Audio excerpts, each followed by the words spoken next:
सावधान 15 फरवरी 2026 की महाशिवरात्रि पर अगर आपने गलती से भी अपने घर में ये 3 चीजें बनाकर खा ली तो समझ लीजिए कि आपने स्वयं अपने हाथों से अपनी बर्बादी लिख दी है। जी हाँ, शिव पुराण के अनुसार ये 3 ऐसी चीजें हैं जो उस रात भूलकर भी रसोई में नहीं होनी चाहिए, वरना महादेव की कृपा नहीं बल्कि उनका क्रोध बरसेगा।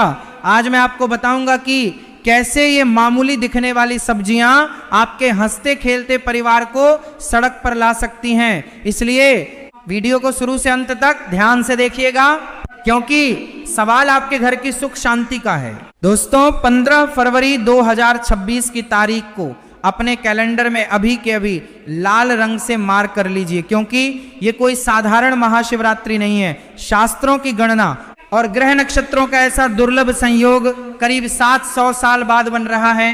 लेकिन ठहरिए, अगर आप सोच रहे हैं कि केवल मंदिर जाकर जल चढ़ा देने से सब कुछ ठीक हो जाएगा तो आप बहुत बड़ी गलतफहमी में हैं। शिव पुराण की रुद्र संहिता में स्पष्ट लिखा है कि महाशिवरात्रि के दिन अगर आपके घर की रसोई में ये 3 सब्जियां गलती से भी बन गई या काट भी ली गई तो महादेव का तीसरा नेत्र नहीं खुलता, बल्कि आपके घर का विनाश शुरू हो जाता है। जी हाँ, आपने सही सुना, कंगाली ऐसे दरवाजे खटखटाएगी कि आप समझ भी नहीं पाएंगे कि पैसा आ कहां से रहा है और जा कहां रहा है।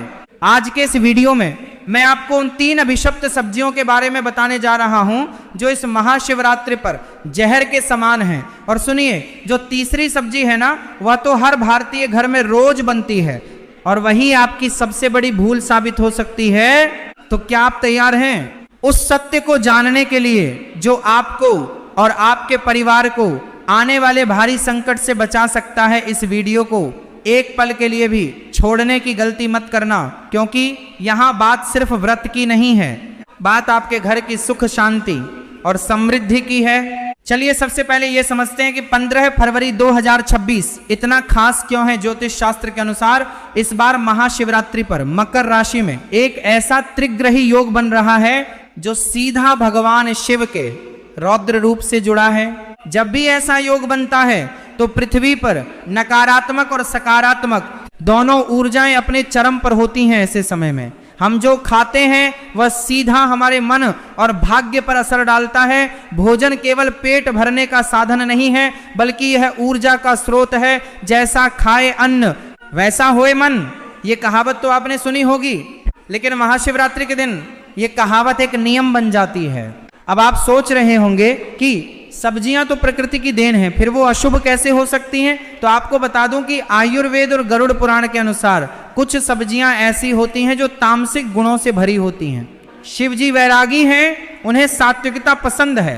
इस दिन वातावरण में शिव तत्व की प्रधानता होती है। अगर आप उस दिन तामसिक भोजन पकाते हैं तो आप सीधे तौर पर उस दिव्य ऊर्जा के प्रवाह को अपने घर में आने से रोक देते हैं। ये वैसा ही है जैसे आप आग में घी डालने की जगह पानी डाल दें। तो चलिए बात करते हैं पहली सब्जी की, जिसे देखकर शायद आपको यकीन ना हो, लेकिन शास्त्रों में इसे महाशिवरात्रि के दिन घर में लाना भी वर्जित माना गया है। वो सब्जी है बैंगन। जी हाँ, चौंकिए मत, बैंगन को लेकर हमारे धर्म ग्रंथों में बहुत ही कड़ा नियम है। कार्तिक मास और विशेष तिथियों पर बैंगन खाना मना है, लेकिन महाशिवरात्रि पर तो इसे छूना भी पाप माना गया है। क्या आप जानते हैं क्यों? इसके पीछे एक वैज्ञानिक और आध्यात्मिक दोनों कारण हैं। आध्यात्मिक कारण यह है कि बैंगन को अशुद्ध माना जाता है पुरानी मान्यताओं के अनुसार। इसमें बीज बहुत अधिक होते हैं और यह मन में चंचलता और वासना को बढ़ावा देता है। शिवरात्रि की रात संयम और साधना की रात है।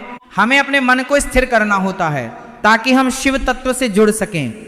अगर आप इस दिन बैंगन की सब्जी बनाते हैं या उसका भरता बनाते हैं तो आपके घर के सदस्यों के मन में क्रोध और आवेश बढ़ेगा। छोटी छोटी बातों पर लड़ाई झगड़े होंगे और जहां क्लेश होता है वहां से लक्ष्मी रूठ कर चली जाती है।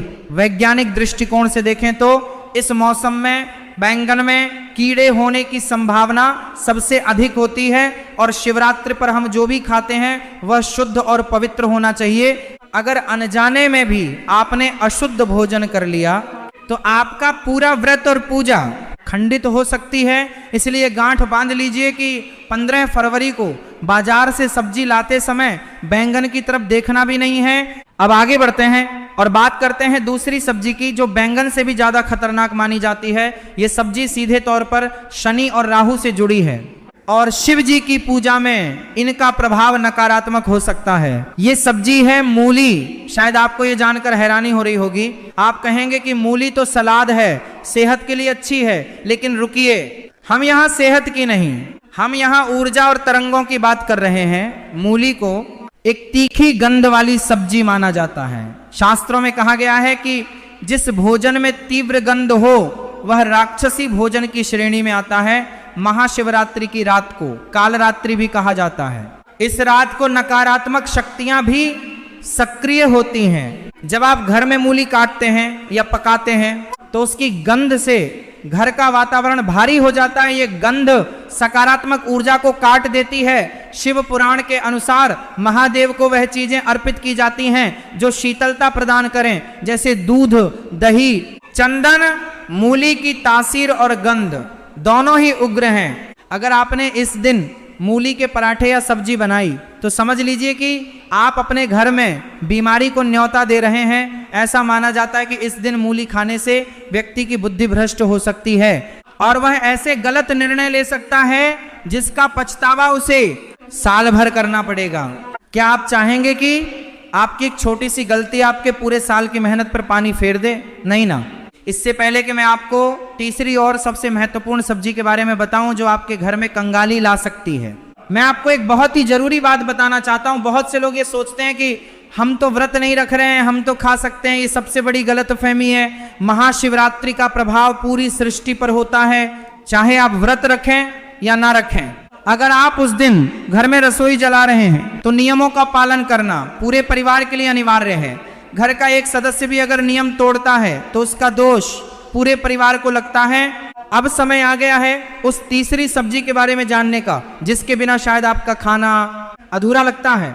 लेकिन महाशिवरात्रि के दिन ये सब्जी नहीं बल्कि साक्षात दरिद्रता है और वह प्याज और लहसुन। आप कहेंगे कि ये तो हमें पता है, लेकिन रुकिए, इसमें एक गहरा रहस्य है जो आपको नहीं पता। लोग अक्सर सोचते हैं कि सिर्फ व्रत वाले को प्याज लहसुन नहीं खाना चाहिए, लेकिन शास्त्रों में लिखा है कि शिवरात्रि के दिन इन चीजों का घर में होना भी अशुभ है। प्याज और लहसुन की उत्पत्ति की कथा समुद्र मंथन से जुड़ी है। जब राहु का सिर काटा गया था तो उसके रक्त की बूंदें धरती पर गिरी थीं, जिनसे प्याज और लहसुन की उत्पत्ति हुई। इसलिए इनमें रोग तो ठीक करने के गुण हैं, लेकिन इनका स्वभाव राक्षसी है। महाशिवरात्रि पर ग्रहों की स्थिति ऐसी होती है कि हमारा शरीर ब्रह्मांडीय ऊर्जा को ग्रहण करने के लिए एक रिसीवर की तरह काम करता है। प्याज और लहसुन तामसिक भोजन है जो हमारे शरीर में आलस्य, अज्ञान और क्रोध पैदा करते हैं। अगर आप इस दिन छोले पनीर या कोई भी ऐसी सब्जी बनाते हैं जिसमें प्याज लहसुन का तड़का लगा हो तो आप शिव की कृपा से वंचित रह जाएंगे। लेकिन खतरा सिर्फ यहीं खत्म नहीं होता। एक और चीज है जिसे अक्सर लोग सब्जी समझकर पका लेते हैं और वो है मसूर की दाल। हालांकि यह दाल है लेकिन इसे सब्जी की तरह ही भोजन में गिना जाता है। शिव पुराण में मसूर की दाल को गौ रक्त के समान माना गया है। इस दिन मसूर की दाल बनाना या खाना महापाप है। तो अब सवाल ये उठता है कि आखिर हम खाएं क्या? अगर ये सब्जियां नहीं बनानी तो क्या बनाना शुभ होगा? इसका जवाब भी हमारे पुराणों में छिपा है। 15 फरवरी 2026 की महाशिवरात्रि पर आप लौकी की सब्जी बना सकते हैं। लौकी को सबसे शुद्ध और सात्विक माना जाता है। इसे खाने से मन शांत रहता है और शरीर हल्का रहता है, जिससे पूजा पाठ में मन लगता है। इसके अलावा आप कच्चा केला, कद्दू या तोरई की सब्जी भी बना सकते हैं। ये सभी सब्जियां सात्विक श्रेणी में आती हैं और शिव जी को प्रिय हैं। दोस्तों, एक बात और ध्यान से सुनिए। अक्सर हम इन नियमों को अंधविश्वास मानकर इग्नोर कर देते हैं। हम सोचते हैं कि अरे भगवान तो भाव के भूखे हैं, उन्हें खाने पीने से क्या फर्क पड़ता है। ये सच है कि भगवान भाव के भूखे हैं, लेकिन यह भी सच है कि जैसा अन्न वैसा मन। अगर आपका अन्न ही शुद्ध नहीं होगा तो आपका मन शुद्ध कैसे होगा? और अशुद्ध मन से की गई पूजा कभी फलित नहीं होती। 15 फरवरी का दिन एक ऐसा मौका है जब आप अपने पुराने पापों को धोकर एक नई शुरुआत कर सकते हैं। उस दिन ब्रह्मांड का द्वार खुला होता है। अगर आप थोड़ा सा संयम बरत लेंगे, अपनी जीभ पर थोड़ा सा काबू रख लेंगे, तो महादेव आपकी झोली खुशियों से भर देंगे। कल्पना कीजिए उस रात की जब पूरा संसार शिव की भक्ति में लीन होगा, मंदिरों में घंटियां बज रही होंगी, हवा में अगरबत्ती की सुगंध होगी और आपके घर में भी सात्विक भोजन की खुशबू आ रही होगी। जब आप शुद्ध मन और शुद्ध शरीर से महादेव के सामने हाथ जोड़ेंगे तो वह ऊर्जा सीधे आपके भीतर प्रवेश करेगी। आपको महसूस होगा कि कोई शक्ति है जो आपकी रक्षा कर रही है। लेकिन जरा सोचिए, अगर उसी समय आपके घर में प्याज लहसुन की गंध आ रही हो या बैंगन पक रहा हो तो वह सात्विकता खंडित हो जाएगी।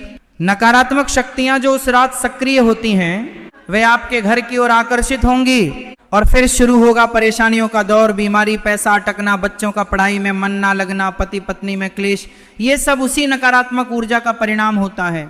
इसलिए मेरी आपसे हाथ जोड़कर विनती है कि 15 फरवरी 2026 को एक प्रयोग के तौर पर ही सही, लेकिन इन नियमों का पालन जरूर करें। अपने घर की महिलाओं को, माताओं को, बहनों को पहले ही बता दें कि इस दिन बाजार से बैंगन, मूली, प्याज, लहसुन और मसूर की दाल बिल्कुल ना खरीदें, बल्कि एक दिन पहले ही रसोई की सफाई कर लें। गंगा जल छिड़क कर रसोई को पवित्र करें, क्योंकि रसोई घर का मुख्य केंद्र होता है। अगर रसोई शुद्ध है तो पूरा घर शुद्ध है। इस वीडियो को बनाने का मेरा उद्देश्य आपको डराना नहीं है, बल्कि आपको जागरूक करना है। हमारे ऋषि मुनियों ने जो नियम बनाए हैं उनके पीछे गहरा विज्ञान है। वे जानते थे कि ग्रहों की चाल का हमारे शरीर और मन पर क्या असर होता है। वे जानते थे कि किस दिन कौन सा भोजन हमारे लिए विष बन सकता है और कौन सा अमृत। आज का आधुनिक विज्ञान भी अब इन बातों को मानने लगा है कि भोजन का हमारे अवचेतन मन पर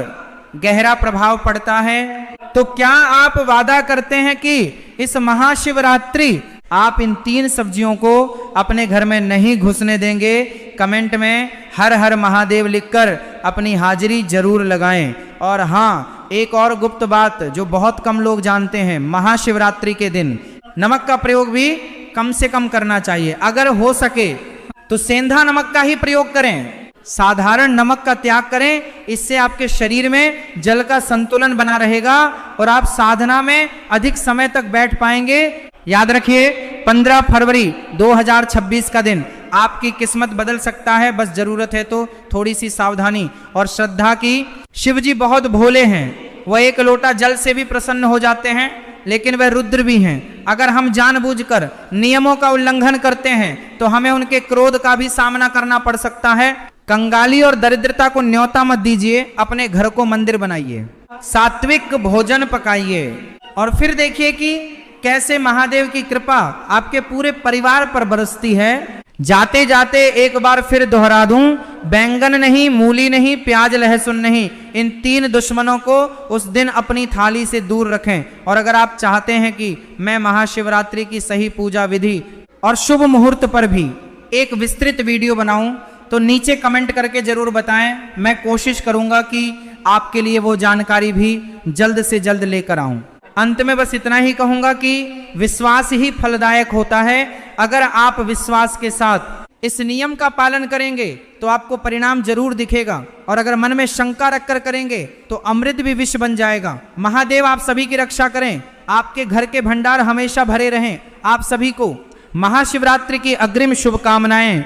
इस जानकारी को अपने तक सीमित मत रखिएगा, अपने दोस्तों, रिश्तेदारों और परिवार के व्हाट्सएप ग्रुप में इसे अभी शेयर कर दीजिए। क्या पता आपके एक शेयर से किसी के घर में अनजाने में होने वाला पाप रुक जाए और उसका पुण्य आपको ही मिलेगा, क्योंकि अच्छी बात फैलाना भी एक तरह की शिव सेवा ही है।